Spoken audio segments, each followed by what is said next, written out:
During our family vacation, my parents and sister locked my 8-year-old daughter in a suffocating hotel room. No food, no water, no air moving through that stifling heat, and left her there while they took their other grandchildren out on a luxury boat ride. Their excuse? There wasn't enough space on the boat. I didn't scream. I didn't break down. I did something far quieter, far worse. 60 minutes later, their world would start to unravel. It began right in the middle of my hospital shift. I'm a nurse, which means I'm used to unknown numbers flashing on my phone. They usually wait until my break. But something about this call, the same area code as the resort where my family was staying, hit me like a jolt. My gut told me to answer. "Is this Emma Mitchell?" the woman's voice asked, formal but strained. "Yes," I said, already uneasy. "I'm calling from the Beachside Hotel front desk. Your daughter is here and she'd like to speak with you." My stomach hollowed out. "Put her on." There was rustling. Then Sophie's voice, small, brave, trembling. "Mama." "I'm here." "What happened, sweetheart?" "They went on a boat. They locked the door." I froze mid-breath. "What do you mean, locked the door?" "They said I couldn't go. Grandma said I was naughty. They left. I couldn't get water. It's really hot." I forced my voice calm. "You're with the front desk now?" "Yes." "Good. Stay there, baby. Don't move." "I'm coming." I spoke again to the receptionist, who lowered her voice as if the air itself were guilty. She told us there's no food or water in the room. When housekeeping checked, it was very warm. "We'll keep her here until you arrive." "Thank you," I said, my tongue thick, tasting metal. Then I started calling. Mom, voicemail. Dad, voicemail. Karen. My sister, voicemail. I texted all three. "Where are you? Why is Sophie alone? Call me." Finally, Karen picked up.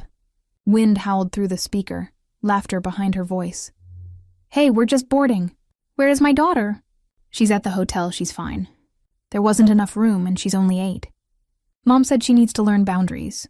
You locked her in a hot room with no water?" I said, my voice flat and sharp as glass. "She's exaggerating." "Relax, Em, you're being dramatic." Then she hung up. I grabbed my bag, told my charge nurse I had a family emergency, and was out the hospital doors before the elevator reached the ground floor. The 2-hour drive was a blur of white lines and what-ifs. Every mile added another layer of certainty. After today, nothing would ever be the same. When I walked into the hotel lobby, I saw her, my little girl, sitting in an oversized armchair, her feet not touching the floor, her face blotchy from crying. She jumped up and ran straight into me, her arms locked around my waist like she never wanted to let go. "You did everything right," I whispered into her hair. The receptionist gave me a soft nod. The kind people give when they've seen something unforgivable. "Thank you," I told her. I sat Sophie down beside me. "Did they say when they'd be back?" "They said later. They told me not to touch anything." I checked my phone. No missed calls, no texts. Then I opened my banking app, and my pulse stuttered. A pending charge, large enough to make my throat close. Not food, not snacks. The boat trip, the one my daughter wasn't even invited on. "Could you print the room's folio for me?" I asked the front desk. The receptionist glanced at her screen, hesitated, then nodded. While the printer hummed, my phone buzzed. A text from Mom. "Stop overreacting." She was safe. Learn to control your child. Safe. Their definition of safe had always been warped beyond recognition. The receptionist slid the paper across the counter, each line a quiet accusation. The largest charge sat there mocking me. I didn't study it long. I didn't need to. I folded it neatly and slipped it into my bag like a piece of evidence. Sophie leaned against me, small and exhausted. Her eyes followed the hotel guests walking by with their sunburns and beach bags, laughing, carefree. "What are you doing, Mama?" she asked softly when I took out my phone. "Fixing it," I said. My fingers moved without hesitation. I didn't need to scream. I didn't need to argue. Something colder had taken over, and somewhere, without anyone realizing it yet, the countdown had begun. If you'd asked me a week earlier, I would have said we were an ordinary family. Not perfect, who is, but ordinary enough. I grew up the younger of two girls. Karen was 4 years older, old enough that the gap always felt like a wall. My parents never said they only wanted one child, but sometimes I could feel it in the way they looked past me. I used to tell myself I imagined it, because how could you admit that your parents might not want you? So I made excuses. They're busy. They're tired. It's just because I'm younger. When they took Karen to movies I was too young for, or on trips I wasn't ready for, I told myself my time would come. But when you're older, never came. Still, I kept showing up, for birthdays, holidays, dinners. Because you only get one family, right? And I thought keeping the peace meant keeping love alive. Then I became a mother. A single one. Sophie's dad was never much more than a name on paperwork, so it was just us. Those early years were brutal. Nursing shifts at odd hours, bills that barely balanced. But I made it work. Eventually, life steadied. I earned a promotion, paid off debts, started breathing again. I built a cushion, a safety net. But when it came to Sophie, I never counted the cost. I wanted her to feel full, loved, safe. My parents knew that. They used it. Every time they offered to help. We'll take Sophie for the weekend. We'll pick her up from school. It came with strings. You'll cover her meals, right? You earn more than us. Always framed as logic. Never once said to Karen, the golden child. Her kids get gifts, surprise trips, the full grandparent experience. Sophie gets hand-me-downs and excuses, and every time I started to notice, I told myself I was imagining things. Until this trip. The family vacation was their idea. 2 hours away, beachfront hotel. They knew I couldn't take time off that week, but they insisted Sophie should still go. She'll get quality time with her cousins. I wanted to believe them. I gave them my card for expenses, thinking I was being responsible. Now, sitting in that icy lobby with Sophie curled against me, I saw the charge for the boat trip, extravagant, indulgent, and I finally understood. This wasn't new. It was a pattern stretching back decades. All those times I was too young, or there wasn't enough room, or maybe next time. The same excuses, now repackaged for my daughter. Only this time the price was paid in heat, fear, and a locked door. Something inside me went very still. No yelling, no tears, just clarity. This was the last day I'd pretend this was normal. So I made the call. The one I should have made years ago. The one that would change everything. I called the police. The dispatcher's voice was calm, professional. Tell me what happened. My 8-year-old was left locked in a hotel room in the heat with no food or water. The rest of the family went out for the day. We're in the lobby now. She took down the details, the room number, the hotel name, and said officers were on their way. We waited. Every minute stretched out thin. I could hear the hum of the air conditioner. Sophie's soft breathing. My heartbeat ticking time. Then the doors opened, and 2 officers stepped in. No sirens, no drama, just quiet authority. The room seemed to tilt as everyone turned to look. I stood. I'm the one who called. They asked what happened. I told them plainly, every word measured. Sophie's 8. She was locked in that room for hours in the heat. No food, no water. The rest of the family went on a boat ride. The older officer turned to the receptionist. Housekeeping found her alone, she confirmed. She asked to call her mom. We brought her down here. Hearing someone else say it, state it like a fact, hit harder than I expected. My throat tightened. It wasn't just my story anymore, it was evidence. Then I showed them my phone with the pending charge for the boat trip. They paid for this with my card. I said she wasn't even there. One officer raised an eyebrow. And the others, where are they now? On the boat, I said. They should be back soon. They decided to wait. We sat there, me and Sophie on the lobby couch. 2 officers posted near the entrance. I felt strangely calm, not happy, not relieved, but calm in the way you get when there's nothing left to hide and no way for them to pretend it didn't happen. About 40 minutes later, they walked in. My mom first, then my dad, then Karen with her kids in tow, sunburned, sunglasses perched on their heads, still smelling like salt water and sunscreen. The laughter died instantly when they saw the uniforms. Can we help you? My mom asked the officers, her tone pure. I'm the one in charge here. Were you the guardians responsible for Sophie Mitchell today? Yes, she said. "But we need to ask you some questions about why she was found unsupervised." Karen cut in before my mom could finish. "She was fine. It was only a few hours." "She was locked in a room without food or water," I said, my voice flat. "It was hot." My dad shrugged. "It wasn't that hot." The younger officer glanced at Sophie, then back to them. "Would you leave your own children like that?" Karen didn't even hesitate. "Of course not. We'd never do that to our kids." The silence that followed was heavy enough to touch. I looked straight at her. "So you admit you treat my daughter differently?" Karen rolled her eyes. "She's spoiled. Our kids know how to behave." That was it. You could see the shift in the officer's posture. That small invisible line they'd been waiting to see crossed. Ani stepped away, radio in hand. I didn't hear every word, but I caught enough. "CPS and protective custody." My mom's head snapped toward him. "What is this about?" "Ma'am," the older officer said, "we'll need you to wait here while we coordinate with Child Protective Services." Karen scoffed loud enough for the whole lobby. "This is ridiculous. Overreact much?" The younger officer didn't even look at her. "Please take a seat." Sophie pressed herself into my side. I kept my hand on her shoulder, my eyes on the sliding glass doors at the front of the lobby.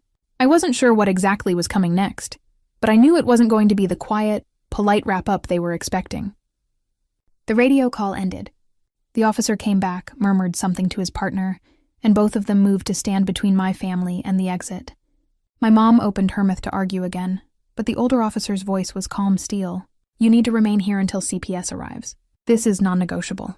Karen folded her arms and leaned back in the chair like she was the one inconvenienced. My dad kept muttering under his breath, but I didn't bother to catch the words. I glanced at the reception desk. The woman there was arranging a stack of brochures, pretending not to listen, but her eyes kept flicking toward Sophie. If she had an opinion about what was happening, and I was sure she did, she was too professional to say it. Sophie whispered, "Are we going to leave soon?" "Yes," I said. "We are." Karen started up again. "She's fine. She wasn't in danger. We do this all the time." The younger officer cut her off. "You leave your own children in locked rooms all the time?" Karen froze. My mom jumped and flustered. "No, not ours. Just mine," I said. No one answered that. The lobby doors slid open, and 3 CPS workers walked in with clipboards in hand. For a second, nobody moved. The officers straightened a little. My mom's mouth fell open mid-sentence, and Karen sat forward like she'd been hit with a bucket of cold water. The only sound was the whoosh of the air conditioning. I stayed where I was on the couch. Sophie pressed against my side, watching. The workers introduced themselves, their voices calm, steady, professional. The kind of voices you want when everything else is falling apart. Then they split, one toward me, the other 2 straight to me family. I didn't hear every word, but Karen wasn't exactly whispering. Her voice carried across the lobby, sharp and desperate. "She's fine. She wasn't in danger. We do this all the time." The younger officer I'd been watching earlier cut in. His tone clipped. "You leave your own children in locked rooms all the time?" Karen stammered. "No, not them. Just mine," I said again. Not loudly, but loud enough. No one answered. The CPS worker near me crouched down so she was eye level with Sophie. "Hi, sweetheart. I'm Dana. You're safe now. You did the right thing by telling someone." Sophie looked up at me, waiting for my nod before she said anything. I nodded. Then Dana straightened and turned to me. "Thank you for calling this in. We're going to make sure every child here is safe." It should have been comforting. Instead, it felt like my stomach dropped through the floor because as furious as I was, as betrayed as I felt, this was still my family. Watching strangers take over felt surreal, like I'd been living in a bad dream and had just now realized I wasn't going to wake up. Across the room, one of the other workers, a tall man with glasses, was speaking firmly, "Tommy, Mom." She was trying every line she'd used on me my entire life. "She was fine. You're overreacting." This is ridiculous, except this time nobody was nodding along. Then came the words that silenced the room. "We're placing these children in protective custody." Karen shot to her feet. "You can't just take my kids." But they could, and they did. The workers gathered Karen's kids, speaking softly to them, while Karen's voice broke into tears and shouts. My dad muttered, something about family sticking together, but his voice sounded small for the first time in my life. The kids were led toward the door, backpacks dangling from their shoulders, still sniffling. I didn't move. Sophie didn't move. We just watched them go. And as awful as it was to see, I also knew. This was the first time anyone had ever told my family no. The hotel manager appeared not long after. He didn't look angry, just done. "Your booking is terminated," he told my parents and Karen. "We don't allow child endangerment on our property." Karen sputtered. "You can't. It's already arranged. Staff will help you collect your belongings." Minutes later, I watched as bellmen carried their suitcases down one by one, under police supervision. The bags landed on the floor with dull thuds, the sound of endings. Guests whispered behind their hands, staring. My mom's cheeks burned red, and for once she had no words. One of the officers came over to me quietly. "We'll need to keep those receipts and charges you showed us. They'll be entered into the report." I handed them over. He lowered his voice even more. "There may be fraud charges. We'll see what the DA wants to do." I nodded. Understood. And then I did the own thing I hadn't been able to do all day. I walked out of there with my daughter. The next morning, my phone rang. Karen. I shouldn't have answered, but I did. "You evil. You got my kids taken away." She screamed before I could say hello. "No, Karen," I said evenly. "You got your kids taken away when you left, mine locked in a hotel room with no food or water. You don't understand." "I understand perfectly," I said and hung up. The calls didn't stop. First my mom, then my aunt, then cousins I hadn't spoken to in years. Some were furious, some just fishing for gossip, but I gave the same answer every time. They left Sophie locked in a room. CPS got involved. That's it. And most of them, after a beat, said, "Oh," because there's not much you can argue with after that. By evening, I saw the Facebook post. Karen had dug up a picture of her and the kids on some picnic and wrote about being betrayed by family and losing everything because of lies. The comments started off sympathetic, but it didn't take long. Someone I still don't know who wrote, "Didn't you leave your niece alone in a hotel room?" After that, the tide turned fast. People she thought would defend her didn't. By the time I clicked away, it was a pileup. I should have felt satisfied. Instead, I felt tired. About a week later, the call came again. This time, Karen's voice was different, frantic. "Mark has the kids. CPS released them to him, and now he's filing for full custody. Do you understand? I'm going to lose them." I closed my eyes. "He's their father. Where else did you think they'd go?" "They were supposed to come back to me," she cried.